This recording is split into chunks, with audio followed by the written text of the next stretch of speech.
Jamais sans la grâce, une dévotion matinale qui vous connecte à la pensée de Dieu et vous donne la provision du ciel au quotidien.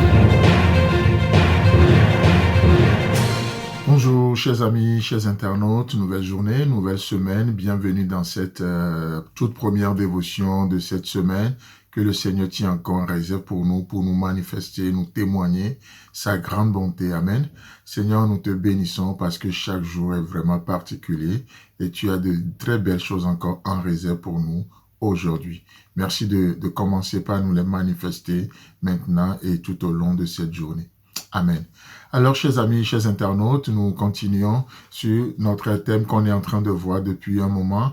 Qu'est-ce que nous avons réellement? Parlant de l'agneau, n'est-ce pas? Pas juste ce que nous avons, pas juste ce que nous pensons avoir, mais ce que nous avons réellement. Ce que nous avons réellement. Et ce matin, j'aimerais attirer notre attention sur un passage extraordinaire en Jean chapitre 1, le verset 29. Jean chapitre 1, le verset 29. Là, il est écrit: le lendemain, il vit Jésus venant à lui. Ici, il est question de Jean-Baptiste. Il vit Jésus venant à lui et il dit: voici l'agneau de Dieu qui ôte le péché du monde. Amen.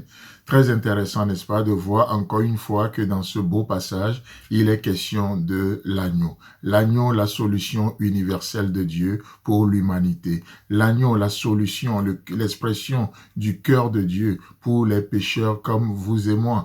Vous savez, tous autant nous sommes, nous avons à un degré différent un problème du péché. Autant nous sommes à un degré différent, nous avons ce problème du péché. Rappelons-nous que nous ne sommes pas pécheurs parce que nous avons péché, mais c'est parce que nous péchons justement parce que nous sommes pécheurs. Donc, quand je parle de cela, ça veut dire quoi? Ça veut dire simplement que avant même de commettre un péché, nous avons hérité du péché. Je suis en train de parler de la racine et non simplement des conséquences. Je suis en train de parler de la cause et non les fruits. Vous voyez? Donc, c'est important que nous définissons vraiment ce que nous entendons par le mot péché.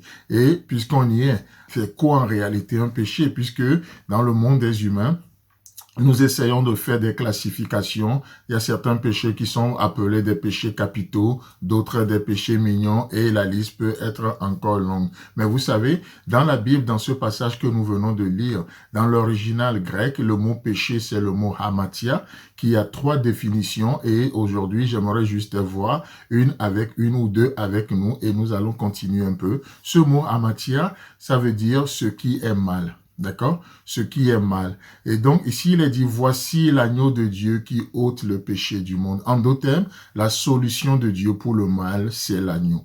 Dieu a pourvu. Donc, le péché n'est plus une fin en soi aujourd'hui. Mais combien parfois nous entendons toute cette phrase, c'est plus fort que moi. Non, ce péché peut être plus fort que toi, mais ce n'est pas plus fort que l'agneau. Ça peut être plus grand que toi, mais ce n'est pas plus grand que l'agneau.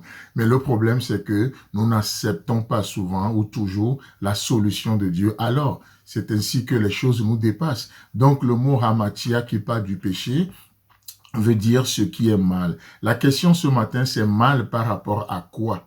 Ou mal par rapport à qui? Vous savez, donc ce qui est mal, bien sûr par rapport au bien, mais aussi par rapport à ce qui a été prévu.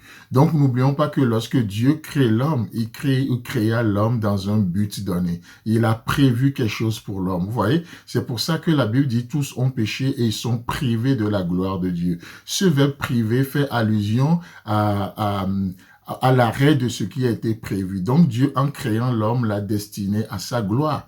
Mais le péché vient voler cette gloire-là. Donc mal par rapport à ce qui a été prévu. Mal par rapport à celui qui nous a créés. Vous voyez? Donc ce mot hamatia, ça parle aussi d'une violation de la loi divine en pensée ou en acte. Assez intéressant, n'est-ce pas? Parce que le péché, ce n'est pas juste que ce que nous faisons, mais c'est aussi ce que nous pensons et c'est aussi ce que nous ne faisons pas. Vous voyez, jusqu'où va ce mal, cette racine-là? Mais la Bible nous dit que voici l'agneau de Dieu, peu importe comment ce péché est profond, peu importe comment ce mal est profond, peu importe comment le degré de cette violation de la loi divine en pensée ou en acte, voici l'agneau de Dieu qui peut tout déraciner. Chers amis, chers internautes, chers téléspectateurs, la question aujourd'hui, c'est est-ce que nous allons accepter la solution de Dieu? Ou est-ce que nous serons encore là à nous débrouiller avec nous-mêmes, à nous débrouiller avec ce que nous savons? Non, nous sommes appelés juste à accepter la pensée de Dieu pour nous dans cette journée. Que le Seigneur vous bénisse et si Christ a à venir, nous nous retrouvons demain.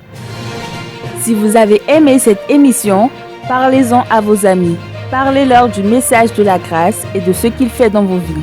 Pour un sujet de prière, une question ou pour devenir partenaire, contactez-nous au 00229 94 75 80 20. Que Dieu vous bénisse et à la prochaine. En attendant, pensez avec Dieu.